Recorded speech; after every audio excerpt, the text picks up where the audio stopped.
ಎಲ್ಲ ನನ್ನ ಪ್ರೀತಿಯ ರಾಜ್ಯಶಾಸ್ತ್ರ ವಿಭಾಗದ ವಿದ್ಯಾರ್ಥಿಗಳಿಗೆ ಶುಭೋದಯ.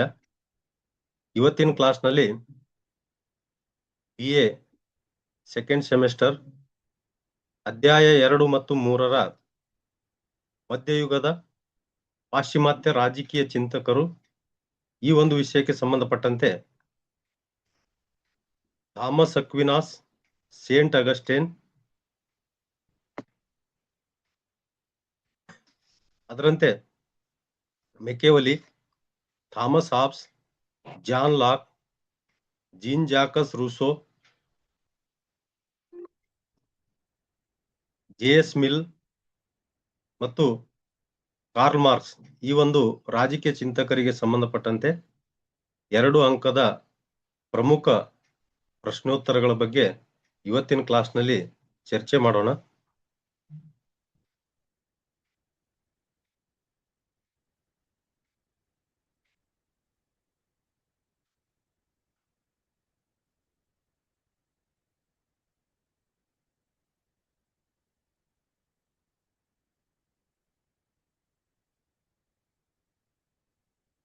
ಮೊದಲನೇ ಪ್ರಶ್ನೆ,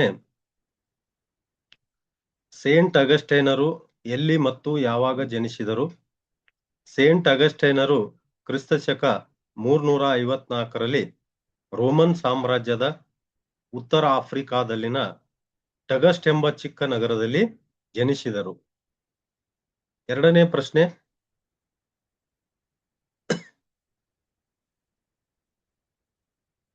ಸೇಂಟ್ ಅಗಸ್ಟೈನರು ರಚಿಸಿದ ಪ್ರಮುಖ ಗ್ರಂಥಗಳು ಯಾವುವು? ಸೇಂಟ್ ಅಗಸ್ಟೈನರು 2 ಪ್ರಮುಖ ಗ್ರಂಥಗಳನ್ನ ರಚನೆ ಮಾಡಿದ್ದಾರೆ. ಮೊದಲನೇದು ತಪ್ಪೊಪ್ಪಿಗೆಗಳು, ಕಾನ್ಫೆಷನ್ಸ್.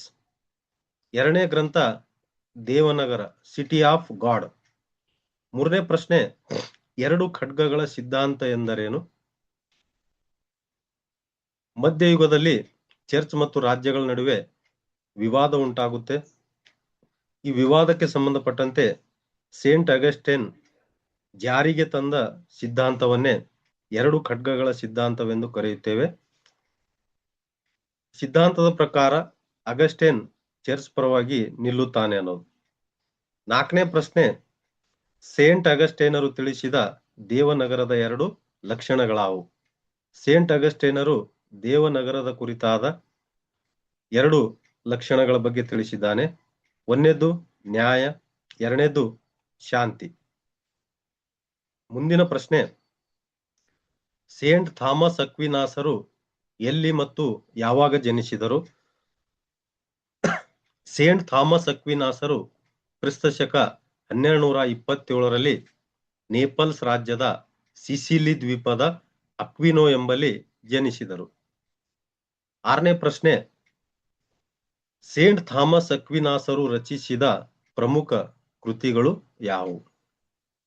ಸೇಂಟ್ ಥಾಮಸ್ ಅಕ್ವಿನಾಸರು ರಚಿಸಿದ ಪ್ರಮುಖ ಕೃತಿಗಳೆಂದರೆ ಡಿ ಮ್ಯಾಜಿಸ್ಟ್ರೋ, ಎರಡನೇದು ಸಮ್ಮ ಥಿಯೋಲಾಜಿಕ್, ಮೂರನೇ ಕೃತಿ ಡಿ ರೆಜಿಮೈನ್ ಪ್ರಿನ್ಸಿಪಮ್, 4ನೇ ಕೃತಿ ಕಾಮೆಂಟ್ರಿ ಆನ್ ಅರಿಸ್ಟಾಟಲ್ ಪಾಲಿಟಿಕ್ಸ್. 7ನೇ ಪ್ರಶ್ನೆ, ಶಾಶ್ವತ ಕಾಯ್ದೆ ಎಂದರೇನು? ಸೇಂಟ್ ಥಾಮಸ್ ಅಕ್ವಿನಾಸರ ಪ್ರಕಾರ ಶಾಶ್ವತ ಕಾಯ್ದೆ ಎಂದರೆ ಸಮಸ್ತ ಬ್ರಹ್ಮಾಂಡವನ್ನಾಳುವ ಕಾನೂನನ್ನ ಶಾಶ್ವತ ಕಾನೂನು ಎಂದು ಕರೆದಿದ್ದಾರೆ. ಅಂದ್ರೆ ಇಡೀ ಜಗತ್ತಿಗೆ ಅನ್ವಯವಾಗುವಂತಹ ಕಾನೂನು, ಅದು ಶಾಶ್ವತ ಕಾನೂನು. ಈ ಶಾಶ್ವತ ಕಾನೂನು ಜೈವಿಕ ಮತ್ತು ಅಜೈವಿಕ ಸಾಮ್ರಾಜ್ಯವನ್ನ ವ್ಯಾಪಿಸಿರುವ ಒಂದು ಸಮಗ್ರ ಪರಿಕಲ್ಪನೆಯಾಗಿದೆ ಅನ್ನೋ ವಿಚಾರವನ್ನ ಅಕ್ವಿನಾಸರು ತಿಳಿಸಿದ್ದಾರೆ. 8ನೇ ಪ್ರಶ್ನೆ, ಅಕ್ವಿನಾಸರ ಪ್ರಕಾರ ಮಾನವ ನಿರ್ಮಿತ ಕಾಯ್ದೆಗಳು ಯಾವುವು?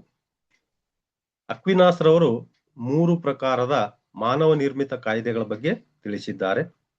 ಮೊದಲನೇದು ಇತರರನ್ನು ಹಿಂಸಿಸದೇ ಇರುವುದು, ಎರಡನೇದು ಸಾರ್ವಜನಿಕ ಆಸ್ತಿಯನ್ನು ರಕ್ಷಿಸುವುದು, ಮೂರನೇದು ಪರಿಸರವನ್ನು ಕಾಪಾಡುವುದು.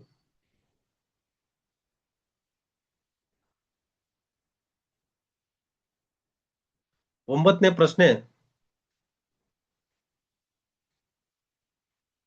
ಪುನರುಜ್ಜೀವನ ಎಂದರೇನು?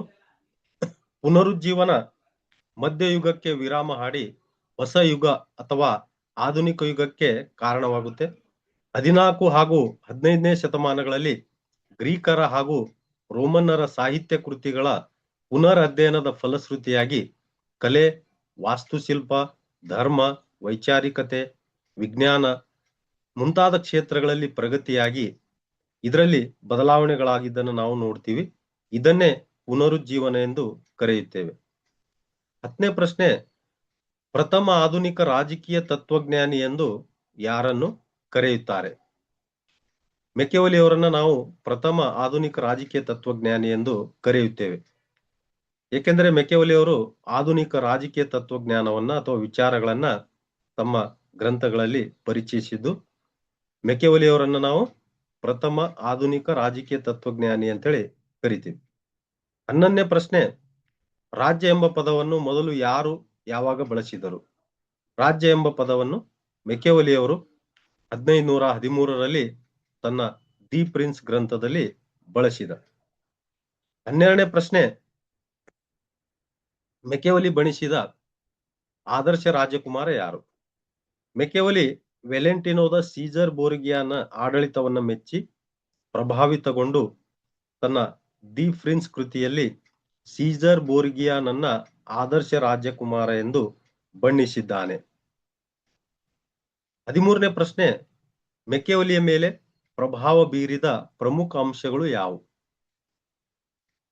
ಇಲ್ಲಿ ಮೆಕೆವಲಿಯ ಮೇಲೆ ತಾನು ಬಾಳಿ ಬದುಕಿದ ಅವಧಿಯಲ್ಲಿ ಪ್ರಭಾವ ಬೀರಿದ ಅಂಶಗಳೆಂದರೆ, ಮೊದಲನೇದು ಇಟಲಿಯಲ್ಲಿನ ರಾಜಕೀಯ ಅಸ್ಥಿರತೆ, ಎರಡನೇದು ಇಟಲಿಯಲ್ಲಿನ ರಾಜಕೀಯ ಬದಲಾವಣೆ, ಮೂರನೇದು ರಾಜಾಧಿಪತ್ಯದ ಪ್ರಾಮುಖ್ಯತೆ, ನಾಲ್ಕನೇದು ಹೊಸ ಭಾವನೆಗಳ ಹೊಸ ಯುಗದ ಪ್ರಾರಂಭ. 14ನೇ ಪ್ರಶ್ನೆ, ಮೆಕೆವಲಿ ಅವರು ರಚಿಸಿದ ಪ್ರಮುಖ ಗ್ರಂಥಗಳು ಯಾವುವು? ಮೊದಲನೇ ಗ್ರಂಥ ದಿ ಪ್ರಿನ್ಸ್ ಯುವರಾಜ 1513ರಲ್ಲಿ, ಎರಡನೇ ಗ್ರಂಥ ದಿ ಡಿಸ್ಕೋರ್ಸಸ್ ಆನ್ ಲಿವಿ 1516ರಿಂದ 1519, ಮೂರನೇ ಗ್ರಂಥ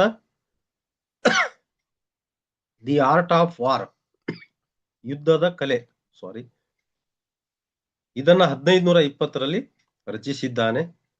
ನಾಲ್ಕನೇ ಗ್ರಂಥ ಎ ಹಿಸ್ಟ್ರಿ ಆಫ್ ಫ್ಲಾರೆನ್ಸ್ 1520ರಿಂದ 27. ಐದನೇ ಒಂದು ಪ್ರಮುಖ ಗ್ರಂಥ, ಅದನ್ನು ನಾವು ನಾಟಕ ಅಂತ ಕರಿತೀವಿ, ಮಂಡಗೋಲ ಎಂಬ ವಿಡಂಬನಾತ್ಮಕ ನಾಟಕವನ್ನ ಮೆಕೆವಲಿ ರಚಿಸಿದ್ದಾನೆ. 15ನೇ ಪ್ರಶ್ನೆ, ಮೆಕೆವಲಿ ಅರಸನಿಗೆ ಮಾಡಿದ ಉಪದೇಶಗಳು ಯಾವುವು? ಮೊದಲನೇದು ಯುದ್ಧದ ಕಲೆಯ ಕುರಿತು ಆಳವಾದ ಜ್ಞಾನವನ್ನ ಹೊಂದಿರಬೇಕು. ಎರಡನೇ ಒಂದು ಉಪದೇಶ, ರಾಜನು ಸಂದರ್ಭಕ್ಕೆ ತಕ್ಕಂತೆ ನಟಿಸಬೇಕು ಅನ್ನೋದು. ಮೂರನೇ ಒಂದು ಉಪದೇಶ, ಕ್ರೂರಿಯಾಗಿರುವುದಕ್ಕಿಂತ ಕರುಣೆಯಾಗಿರಬೇಕು ಅನ್ನೋದು. ಅದರಂತೆ ನಾಲ್ಕನೇದು, ನಂಬಿಗಸ್ತ ಆಪ್ತ ವಲಯವಿರಬೇಕು ಅನ್ನೋದು. ಅಂದ್ರ ನಂಬಿಕೆಗೆ ಅರ್ಹರಾದ ಮಂತ್ರಿಮಂಡಲ ಇರಬೇಕು ಅನ್ನೋದು.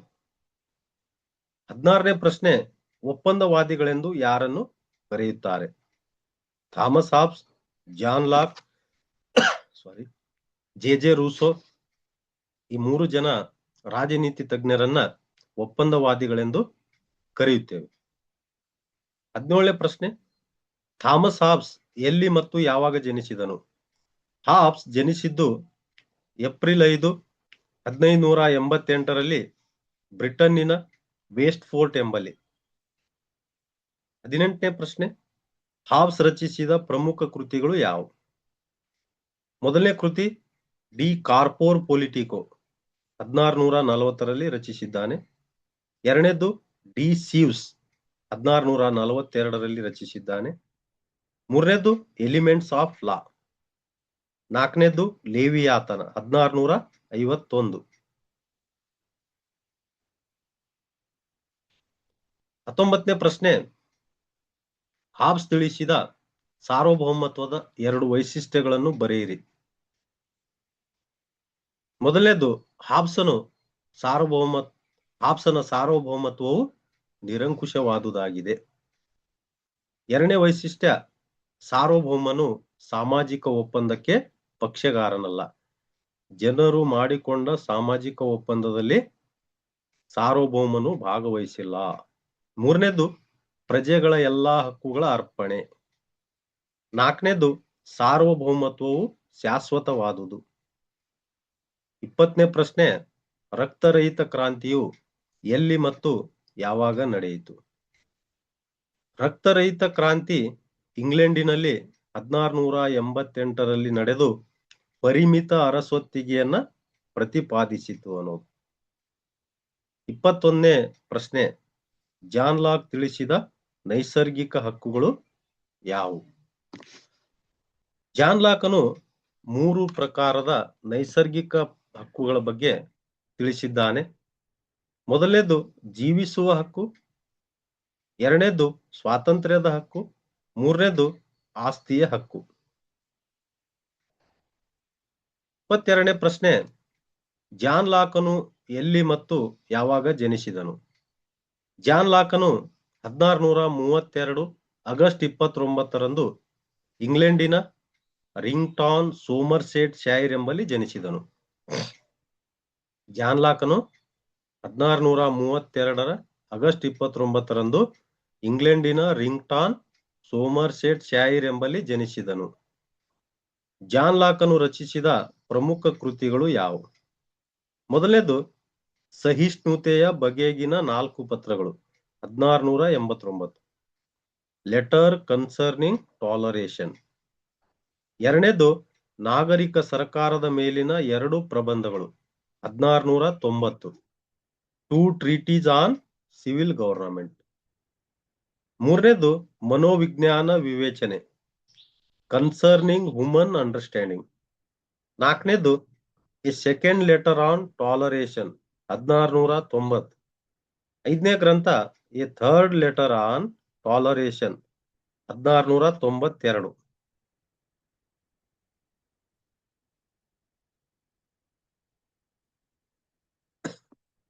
ಜಾನ್ ಲಾಕ್ ತಿಳಿಸಿದ 2 ಒಪ್ಪಂದಗಳು ಯಾವುವು? ಮೊದಲನೇದು ಸಾಮಾಜಿಕ ಅಥವಾ ಮುಕ್ತ ಒಪ್ಪಂದ, ಎರಡನೇದು ರಾಜಕೀಯ ಅಥವಾ ಸರ್ಕಾರಿ ಒಪ್ಪಂದ. 25ನೇ ಪ್ರಶ್ನೆ, ರೂಸೋರವರು ಎಲ್ಲಿ ಮತ್ತು ಯಾವಾಗ ಜನಿಸಿದರು? ರೂಸೋರವರು 1712ರಲ್ಲಿ ಸ್ವಿಟ್ಜರ್ಲೆಂಡಿನ ರಾಜಧಾನಿಯಾದ ಜಿನೆವಾದಲ್ಲಿ ಜನಿಸಿದರು. ಜೀನ್ ಜಾಕಸ್ ರೂಸೋರವರು 1712ರಲ್ಲಿ ಸ್ವಿಟ್ಜರ್ಲೆಂಡಿನ ರಾಜಧಾನಿಯಾದ ಜಿನೆವಾದಲ್ಲಿ ಜನಿಸಿದರು. 26ನೇ ಪ್ರಶ್ನೆ, ರೂಸೋರವರು ರಚಿಸಿದ ಪ್ರಮುಖ ಕೃತಿಗಳು ಯಾವುವು? ಮೊದಲನೇ ಕೃತಿ the discourse on art and science 1750, ಕಲೆ ಮತ್ತು ವಿಜ್ಞಾನಗಳ ವಿವೇಚನೆ. ಎರಡನೇ ಗ್ರಂಥ ದಿ ಡಿಸ್ಕೋರ್ಸ್ ಆನ್ ಇನ್ಇಕ್ವಾಲಿಟಿ 1755, ಅಸಮಾನತೆಯ ಮೂಲದ ವಿವೇಚನೆ. ಮೂರನೇದು ಎಮಿಲಿ 1762. ನಾಲ್ಕನೇದು ಸೋಷಿಯಲ್ ಕಾಂಟ್ರಾಕ್ಟ್ 1762. ಐದನೇದು ಕನ್ಫೆಷನ್ಸ್ ತಪ್ಪೊಪ್ಪಿಗೆ 1765. ಇದು ರೂಸೋರವರ ಆತ್ಮಚರಿತ್ರೆಯ ಗ್ರಂಥವಾಗಿದೆ. 27ನೇ ಪ್ರಶ್ನೆ, ರೂಸೋನ ಪ್ರಕಾರ ಸಾರ್ವತ್ರಿಕ ಇಚ್ಛೆ ಎಂದರೇನು? ಸಾರ್ವತ್ರಿಕ ಇಚ್ಛೆ ಎಂದರೆ ಸರ್ವರ ಹಿತವನ್ನ ಬಯಸುವುದು. ಇದು ಸಾರ್ವತ್ರಿಕ ಹಾಗೂ ಸರ್ವಕಾಲದಲ್ಲೂ ಸತ್ಯವಾಗಿದೆ ಎಂದು ರೂಸೋ ತಿಳಿಸಿದ್ದಾನೆ. ನ್ಯಾಯವನ್ನು ಅಂದರೆ ಎಲ್ಲರ ಹಿತವನ್ನು ಬಯಸುವುದು, ಎಲ್ಲರ ಆಶೋತ್ತರಗಳನ್ನು ಅಭಿವೃದ್ಧಿಪಡಿಸುವುದು. ಇದರಲ್ಲಿ ಪ್ರತಿಯೊಬ್ಬ ವ್ಯಕ್ತಿಯ ಮತ್ತು ಇಡೀ ಸಮಾಜದ ಏಳಿಗೆ ಅಡಕವಾಗಿದೆ. ಇದನ್ನೇ ರೂಸೋ ಸಾರ್ವತ್ರಿಕ ಇಚ್ಛೆ ಎಂದು ಕರೆದಿದ್ದಾನೆ. 28ನೇ ಪ್ರಶ್ನೆ, ರೂಸೋ ತಿಳಿಸಿದ ಸಾರ್ವತ್ರಿಕ ಇಚ್ಛೆಯ ಪ್ರಕಾರಗಳು ಯಾವುವು? ಸಾಮಾನ್ಯವಾಗಿ ರೂಸೋ 3 ಪ್ರಕಾರದ ಇಚ್ಛೆಗಳ ಬಗ್ಗೆ ತಿಳಿಸಿದ್ದಾನೆ. ಒಂದನೇದು ವಾಸ್ತವಿಕ ಇಚ್ಛೆ, ಎರಡನೇದು ಸತ್ಯ ಇಚ್ಛೆ, ಮೂರನೇದು ಸಾರ್ವತ್ರಿಕ ಇಚ್ಛೆ. 29ನೇ ಪ್ರಶ್ನೆ, ವಾಸ್ತವಿಕ ಇಚ್ಛೆ ಎಂದರೇನು? ರೂಸೋನ ಪ್ರಕಾರ ವ್ಯಕ್ತಿಯ ಪ್ರಸ್ತುತ ಅಥವಾ ಸದ್ಯದ ಇಚ್ಛೆಯನ್ನ ವಾಸ್ತವಿಕ ಇಚ್ಛೆ ಎಂದು ಕರೆಯುತ್ತೇವೆ. ಸದ್ಯದ ಇಚ್ಛೆಯು ಸಾಮಾನ್ಯವಾಗಿ ಭಾವನೆಗಳನ್ನು ವ್ಯಕ್ತಪಡಿಸುತ್ತದೆ. ಅಂದರೆ ವ್ಯಕ್ತಿಯು ತನ್ನ ಸ್ವಾರ್ಥದ ಹಿತವನ್ನ ಮಾತ್ರ ಇಲ್ಲಿ ಬಯಸುತ್ತಾನೆ. ಇದನ್ನೇ ವಾಸ್ತವಿಕ ಇಚ್ಛೆ ಎಂದು ರೂಸೋ ತಿಳಿಸಿದ್ದಾನೆ. 30ನೇ ಪ್ರಶ್ನೆ, ಸತ್ಯ ಇಚ್ಛೆ ಎಂದರೇನು? ಇದು ಸಹ ವ್ಯಕ್ತಿಯು ಮಾಡುವ ಇಚ್ಛೆಯಾಗಿದೆ. ಇದರ ಉದ್ದೇಶವೆಂದರೆ ಎಲ್ಲರ ಹಿತವನ್ನ ಬಯಸುವುದು. ಅಂದರೆ ಯಾವಾಗ ವ್ಯಕ್ತಿಯು ಎಲ್ಲರ ಹಿತವನ್ನು ಬಯಸುತ್ತಾನೋ ಅದನ್ನು ಸತ್ಯ ಇಚ್ಛೆ ಎನ್ನುವರು. 31ನೇ ಪ್ರಶ್ನೆ, ವ್ಯಕ್ತಿ ಸ್ವಾತಂತ್ರ್ಯದ ಹರಿಕಾರ ಎಂದು ಯಾರನ್ನು ಕರೆಯಲಾಗುತ್ತದೆ? ಇಂಗ್ಲೆಂಡಿನ ಪ್ರಖ್ಯಾತ ಬರಹಗಾರನಾದ ಜೆ.ಎಸ್. ಮಿಲ್ರನ್ನ ವ್ಯಕ್ತಿ ಸ್ವಾತಂತ್ರ್ಯದ ಹರಿಕಾರ ಎಂದು ಕರೆಯುತ್ತೇವೆ. ಏಕೆಂದ್ರೆ ಜೆ.ಎಸ್. ಮಿಲ್ರವರು ವ್ಯಕ್ತಿಗಳಿಗೆ ಹೆಚ್ಚಿನ ಸ್ವಾತಂತ್ರ್ಯ ನೀಡಬೇಕೆಂದು ಹೇಳಿದ್ದಾನೆ. ವ್ಯಕ್ತಿಯ ವೈಯಕ್ತಿಕ ಜೀವನದಲ್ಲಿ ಯಾವ ರಾಜ್ಯವು ಕಡಿಮೆ ಹಸ್ತಕ್ಷೇಪ ಮಾಡುತ್ತದೋ ಅದನ್ನ ಉತ್ತಮ ರಾಜ್ಯ ಅಂತ ಕೂಡ ಜೆ.ಎಸ್. ಮಿಲ್ ಹೇಳಿದ್ದಾನೆ. ಅದಕ್ಕಾಗಿ ವ್ಯಕ್ತಿ ಸ್ವಾತಂತ್ರ್ಯದ ಹರಿಕಾರ ಎಂದು ಜೆ.ಎಸ್. ಮಿಲ್ ರವರನ್ನ ಕರೆಯುತ್ತೇವೆ. 32ನೇ ಪ್ರಶ್ನೆ, ಜೆ.ಎಸ್. ಮಿಲ್ಲರು ಎಲ್ಲಿ ಮತ್ತು ಯಾವಾಗ ಜನಿಸಿದರು? ಜಾನ್ ಸ್ಟುವರ್ಟ್ ಮಿಲ್ಲರು ಕ್ರಿಸ್ತಶಕ 1806ರ ಮೇ 20ರಂದು ಲಂಡನ್ನಿನಲ್ಲಿ ಪ್ರಮುಖ ರಾಜಕೀಯ ಚಿಂತಕ ಜೇಮ್ಸ್ ಮಿಲ್ಲರ್ ಮಗನಾಗಿ ಜನಿಸಿದ. ಜೆ.ಎಸ್. ಮಿಲ್ಲರು ಕ್ರಿಸ್ತಶಕ 1806ರ ಮೇ 20ರಂದು ಲಂಡನ್ನಿನಲ್ಲಿ ಪ್ರಮುಖ ರಾಜಕೀಯ ಚಿಂತಕ ಜೇಮ್ಸ್ ಮಿಲ್ಲರ್ ಮಗನಾಗಿ ಜನಿಸಿದ. 33ನೇ ಪ್ರಶ್ನೆ, ಜೆ.ಎಸ್. ಮಿಲ್ಲರು ಸ್ಥಾಪಿಸಿದ ಸೊಸೈಟಿಗಳು ಯಾವುವು? ಮಿಲ್ 2 ಸೊಸೈಟಿಗಳನ್ನ ಸ್ಥಾಪನೆ ಮಾಡಿದ್ದಾನೆ. ಒಂದನೇದು ಯುಟಿಲಿಟೇರಿಯನ್ ಸೊಸೈಟಿ, ಎರಡನೇದು ಸ್ಪೆಕ್ಯುಲೇಟಿವ್ ಡಿಬೇಟಿಂಗ್ ಸೊಸೈಟಿ. ಮುಂದಿನ ಪ್ರಶ್ನೆ 34ನೇ ಪ್ರಶ್ನೆ, ಜೆ.ಎಸ್. ಮಿಲ್ಲರು ರಚಿಸಿದ ಪ್ರಮುಖ ಗ್ರಂಥಗಳು ಯಾವುವು? ಮೊದಲನೇದು system of logic 1843, on liberty 1859. ಇದು ವ್ಯಕ್ತಿ ಸ್ವಾತಂತ್ರ್ಯದ ಬಗ್ಗೆ ವಿವರಣೆಯನ್ನ ನೀಡುತ್ತದೆ. ಮೂರನೇದು ರಿಪ್ರೆಸೆಂಟೇಟಿವ್ ಗವರ್ನಮೆಂಟ್ 1861. ನಾಲ್ಕನೇದು ಪೊಲಿಟಿಕಲ್ ಎಕನಾಮಿ 1848. 35ನೇ ಪ್ರಶ್ನೆ, ಜೆ.ಎಸ್. ಮಿಲ್ಲರ್ ಪ್ರಕಾರ ಸ್ವಾತಂತ್ರ್ಯ ಎಂದರೇನು?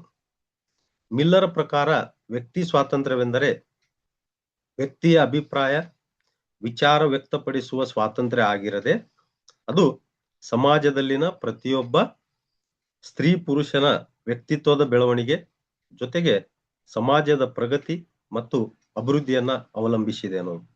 ಇದನ್ನೇ ಮಿಲ್ ಸ್ವಾತಂತ್ರ್ಯವೆಂದು ಕರೆದಿದ್ದಾನೆ. 36ನೇ ಪ್ರಶ್ನೆ, ಮಿಲ್ಲರು ತಿಳಿಸಿದ ವ್ಯಕ್ತಿಯ ಕ್ರಿಯೆಗಳು ಯಾವುವು? ಸಮಾಜದಲ್ಲಿ ವಾಸಿಸುವ ವ್ಯಕ್ತಿಯು 2 ರೀತಿಯ ಕ್ರಿಯೆಗಳಲ್ಲಿ ತೊಡಗಿರುತ್ತಾನೆ. ಒಂದನೇದು ತನಗೆ ಸಂಬಂಧಿಸಿದ ಕ್ರಿಯೆಗಳು, ಅದನ್ನು ನಾವು ಖಾಸಗಿ ಜೀವನ ಎನ್ನುತ್ತೇವೆ. ಎರಡನೇದು ಇತರರಿಗೆ ಸಂಬಂಧಿಸಿದ ಕ್ರಿಯೆಗಳು, ಇದನ್ನು ಸಾಮಾಜಿಕ ಜೀವನ ಎಂದು ಮಿಲ್ ತಿಳಿಸಿದ್ದಾನೆ. 37ನೇ ಪ್ರಶ್ನೆ, ವೈಜ್ಞಾನಿಕ ಸಮಾಜವಾದದ ಪಿತಾಮಹ ಎಂದು ಯಾರನ್ನು ಕರೆಯಲಾಗುತ್ತದೆ? ಕಾರ್ಲ್ ಮಾರ್ಕ್ಸ್ ರವರನ್ನು ನಾವು ವೈಜ್ಞಾನಿಕ ಸಮಾಜವಾದದ ಪಿತಾಮಹ ಅಂತೇಳಿ ಕರೆಯುತ್ತೇವೆ. 38ನೇ ಪ್ರಶ್ನೆ, ಕಾರ್ಲ್ ಮಾರ್ಕ್ಸರು ಎಲ್ಲಿ ಮತ್ತು ಯಾವಾಗ ಜನಿಸಿದರು? ಕಾರ್ಲ್ ಮಾರ್ಕ್ಸರು ಕ್ರಿಸ್ತಶಕ 1818ರ ಮೇ 5ರಂದು ಜರ್ಮನಿಯ ಟ್ರಯರ್ ಎಂಬಲ್ಲಿ ಜನಿಸಿದರು. 39ನೇ ಪ್ರಶ್ನೆ, ಸಮತಾವಾದದ ಬೈಬಲ್ ಎಂದು ಯಾವ ಗ್ರಂಥವನ್ನು ಕರೆಯಲಾಗುತ್ತದೆ? 1848ರಲ್ಲಿ ಪ್ರಕಟವಾದ ದಿ ಕಮ್ಯುನಿಸ್ಟ್ ಮ್ಯಾನಿಫೆಸ್ಟೋ, ಈ ಗ್ರಂಥವನ್ನ ಎಂಜೆಲ್ಸ್ ಹಾಗೂ ಮಾರ್ಕ್ಸ್ ಇಬ್ಬರು ಸೇರಿ ರಚಿಸಿದ್ದು, ಅದಕ್ಕಾಗಿ ಈ ಕೃತಿಯನ್ನ ಸಮತಾವಾದದ ಬೈಬಲ್ ಎಂದು ಕರೆಯುತ್ತಾರೆ. ಮುಂದಿನ ಪ್ರಶ್ನೆ 40ನೇ ಪ್ರಶ್ನೆ, ಅಂತಾರಾಷ್ಟ್ರೀಯ ಸಮಾಜವಾದಿ ಎಂಬ ಬಿರುದನ್ನ ಪಡೆದವರು ಯಾರು? 1865ರಲ್ಲಿ ಅಂತಾರಾಷ್ಟ್ರೀಯ ಕೂಲಿಕಾರರ ಸಂಘವನ್ನ ಸ್ಥಾಪಿಸಿ ಪ್ರಥಮ ಅಂತಾರಾಷ್ಟ್ರೀಯ ಸಮಾಜವಾದಿ ಎಂಬ ಬಿರುದಿಗೆ ಪಾತ್ರರಾದವರೆಂದರೆ ಕಾರ್ಲ್ ಮಾರ್ಕ್ಸರು. 41ನೇ ಪ್ರಶ್ನೆ, ಕಾರ್ಲ್ ಮಾರ್ಕ್ಸ್ ರಚಿಸಿದ ಪ್ರಮುಖ ಕೃತಿಗಳು ಯಾವುವು? ಮೊದಲನೇ ಕೃತಿ ಹೋಲಿ ಫ್ಯಾಮಿಲಿ, ಪವಿತ್ರ ಕುಟುಂಬ. ಇದನ್ನ 1845ರಲ್ಲಿ ರಚಿಸಿದ್ದಾನೆ. ಎರಡನೇದು ಫಿಲಾಸಫಿ ಆಫ್ ಪಾವರ್ಟಿ, ತತ್ವಶಾಸ್ತ್ರದ ದಾರಿದ್ರ್ಯ. ಇದನ್ನ 1847ರಲ್ಲಿ ರಚಿಸಿದ್ದಾನೆ. ಮೂರನೇದು ಕಮ್ಯುನಿಸ್ಟ್ ಮ್ಯಾನಿಫೆಸ್ಟೋ, 1848. ನಾಲ್ಕನೇದು ದಾಸ್ ಕ್ಯಾಪಿಟಲ್, ಬಂಡವಾಳ, 1867. 42ನೇ ಮತ್ತು ಈ ಒಂದು ತರಗತಿಯ ಕೊನೆಯ ಪ್ರಶ್ನೆ, ಅಧಿಕ ಮೌಲ್ಯ ಸಿದ್ಧಾಂತ ಎಂದರೇನು? ಶ್ರಮದ ನಿಜವಾದ ಮೌಲ್ಯ ಹಾಗೂ ಶ್ರಮಕ್ಕೆ ಕೂಲಿಯಾಗಿ ಕೊಡಲಾಗುವ ಮೌಲ್ಯದ ನಡುವಿನ ವ್ಯತ್ಯಾಸವನ್ನೇ ಮಾರ್ಕ್ಸರು ಅಧಿಕ ಮೌಲ್ಯ ಎಂದಿದ್ದಾನೆ. ಶ್ರಮದ ನಿಜವಾದ ಮೌಲ್ಯ ಹಾಗೂ ಶ್ರಮಕ್ಕೆ ಕೂಲಿಯಾಗಿ ಕೊಡಲಾಗುವ ಮೌಲ್ಯದ ನಡುವಿನ ವ್ಯತ್ಯಾಸವನ್ನೇ ಮಾರ್ಕ್ಸರು ಅಧಿಕ ಮೌಲ್ಯ ಎಂದಿದ್ದಾನೆ. ಧನ್ಯವಾದಗಳು. ಈ ನನ್ನ ವಿಡಿಯೋ ತರಗತಿ ನಿಮಗೆ ಇಷ್ಟವಾದರೆ ಈ ವಿಡಿಯೋವನ್ನ ಲೈಕ್ ಮಾಡಿ, ಶೇರ್ ಮಾಡಿ, ಕಮೆಂಟ್ ಮಾಡಿ, ಜೊತೆಗೆ ಸಬ್ಸ್ಕ್ರೈಬ್ ಆಗುವುದನ್ನ ಮರೆಯಬೇಡಿ. ಮುಂದಿನ ವಿಡಿಯೋಗಾಗಿ ಈ ನನ್ನ ಚಾನೆಲ್ ಅನ್ನ ದಯವಿಟ್ಟು ಸಬ್ಸ್ಕ್ರೈಬ್ ಆಗಬೇಕೆಂದು ಈ ಮೂಲಕ ಕೇಳಿಕೊಳ್ಳುತ್ತೇನೆ. ಎಲ್ಲರಿಗೂ ನಮಸ್ಕಾರ, ಧನ್ಯವಾದಗಳು.